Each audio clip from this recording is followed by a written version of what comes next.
Você falou duas questões que eu acho que são muito importantes, o Ciro fala muito. É quando a gente fala em Projeto Nacional de Desenvolvimento, o nome é praticamente que autoexplicativo, né? O projeto, ele pressupõe um plano, né, para a gente discutir qual é o Brasil que a gente quer no médio, no curto, no médio e no longo prazo, né, quais são os desafios, qual é o tempo, quem vai ser responsável por fazer o quê, quais são os caminhos para a gente alcançar esse desenvolvimento. Desenvolvimento porque sem crescimento econômico, como você colocou muito bem, não é possível superar as graves desigualdades que existem no nosso Brasil, e nacional porque existem questões que são estritamente nacionais, né? A questão, por exemplo, do se romper o modelo econômico, né? Porque parece que, para muito além da tragédia que representa o governo Bolsonaro, o Brasil já anda mergulhado num programa econômico que produziu a pior década de toda a nossa história. O menor crescimento em todo período, quando é analisado, essa última década que a gente viveu é a década de menor crescimento brasileiro. Aliás, o Getúlio falava muito bem que sem crescimento econômico não é possível superar as desigualdades, né? O Getúlio dizia que sem crescimento econômico não pode haver promoção da justiça social. Então, queria te perguntar, aproveitar aí a presença dessa sua mente iluminada aí, não só de grande gestora aí, que foi aí à frente da Prefeitura de Fortaleza, mas como uma das principais cabeças que ajuda aí a desenvolver nosso projeto nacional, né?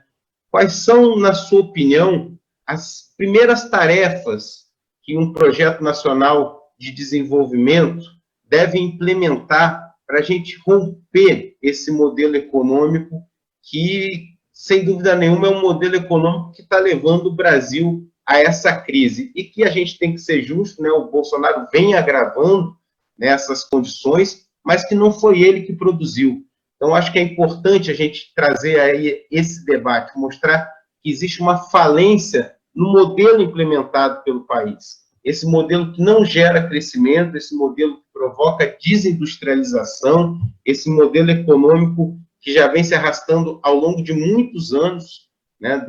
desde que o Brasil abandonou essa perspectiva de ter um projeto nacional, né, e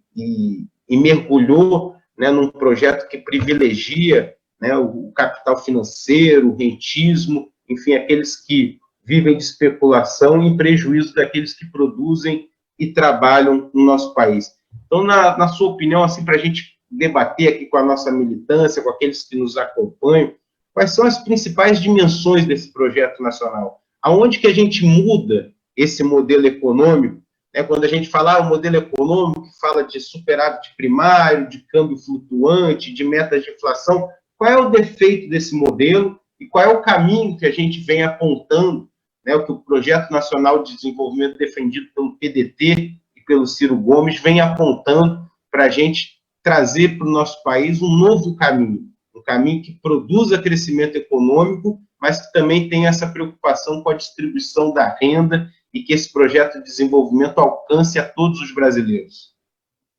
Eu não sou economista, sou um leigo curioso, sou médico, sou um leigo curioso no assunto, né,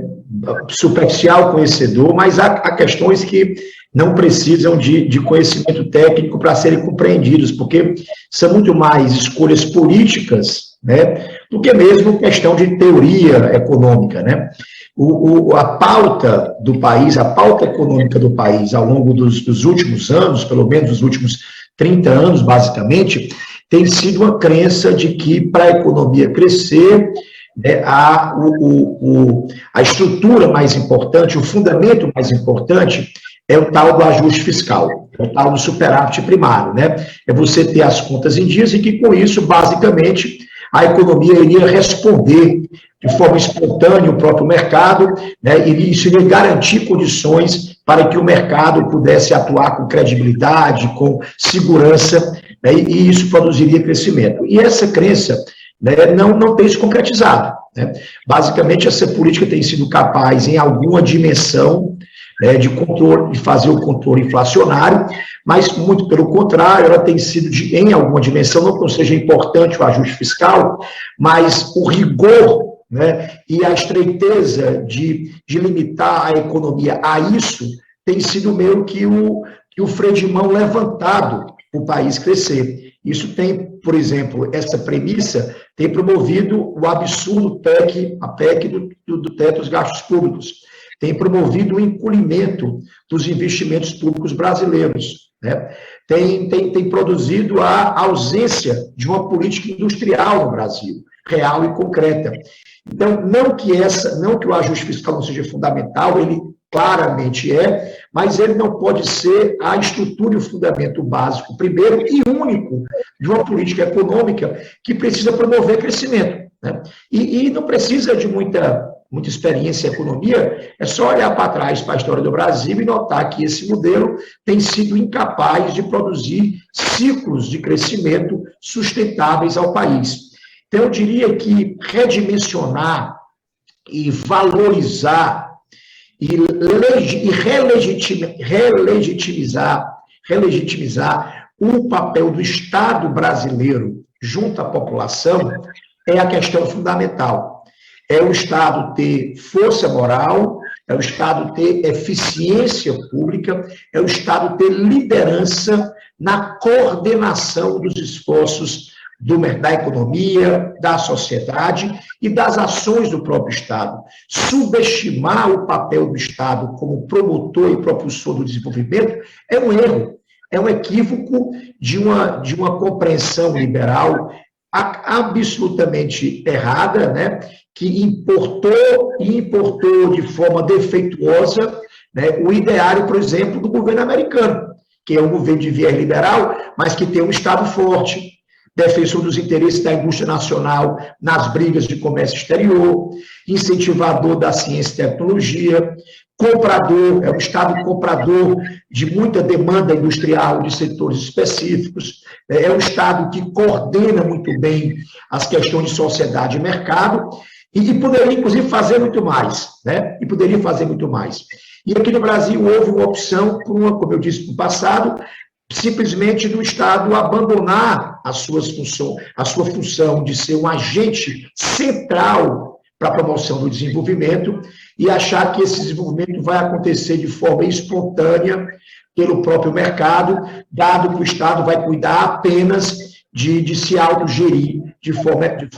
economicamente eficiente. Então, eu diria que a grande tarefa é essa. O Ciro, obviamente, destrincha muito bem, detalhadamente, inclusive, dá senhas de como esse processo político pode se dar. Ele, com toda a experiência de quem foi prefeito, governador, ministro de Estado 2 vezes, que conhece o Brasil, tem dito que essas grandes reformas e as grandes mudanças têm que acontecer no primeiro ano de governo, preferencialmente no primeiro semestre, que o governo está eleito, né, que está com força política, pode convocar os governadores, né, os poderes todos para apresentar e unir o país e apresentar ao país qual é o grande projeto de transformação das instituições, do próprio Estado, da economia e da sociedade, e convocar todo mundo para esse debate. E, eventualmente, o próprio Ciro tem dito isso, quando surgir questões que dividem ou que gerem polêmica, vamos ouvir o povo sobre elas. Eu acho que esse caminho de ter coragem de fazer, de enfrentar adversários que são poucos, muito poucos, mas são muito fortes porque dominam poder, privilégio e riquezas, tem que ser feito logo no começo do governo. É esse o caminho que o Ciro tem apresentado e que julgo bastante sensato, um sinal do grande conhecimento e experiência política do Ciro Gomes. E é esse, eu acho que a grande questão central é emular um novo papel do Estado, muito mais legitimado popularmente, e ao mesmo tempo muito mais eficiente no papel de coordenador e líder da retomada não só do crescimento, e você disse muito bem, Brizola, não só do crescimento, mas da retomada do desenvolvimento. E aí eu volto mais uma vez à questão das desigualdades, porque se a gente mesmo crescendo economicamente, e se a gente mantiver essa estrutura de desigualdades que nós temos no Brasil hoje,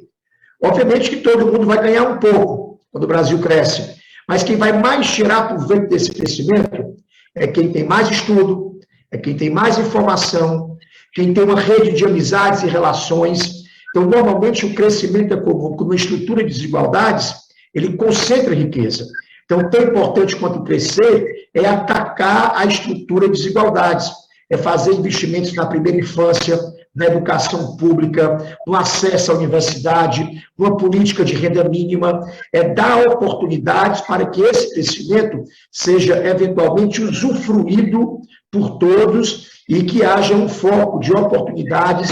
de políticas afirmativas, inclusive, para as classes populares mais desassistidas do país.